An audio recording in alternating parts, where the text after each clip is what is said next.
Tim Perintis Presisi Polda Sulawesi Selatan menyita ratusan botol miras ilegal saat melakukan patroli di wilayah Kecamatan Manggala, Kota Makassar.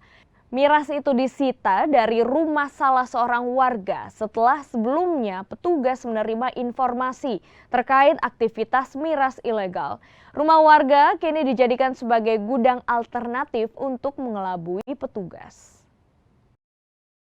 Mendatangi rumah tersebut dan betul pada saat kita berada di rumah warga yang melakukan penjualan minuman beralkohol, ternyata kita temukan satu orang yang sementara membeli minuman beralkohol.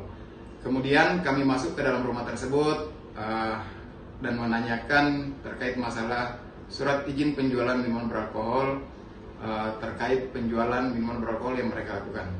Namun ternyata tidak ada sama sekali surat izin yang mereka miliki, sehingga kemudian minuman yang ada kami lakukan penyitaan dan melakukan proses tindak pidana ringan yang nantinya akan dilakukan persidangan di Pengadilan Negeri Makassar.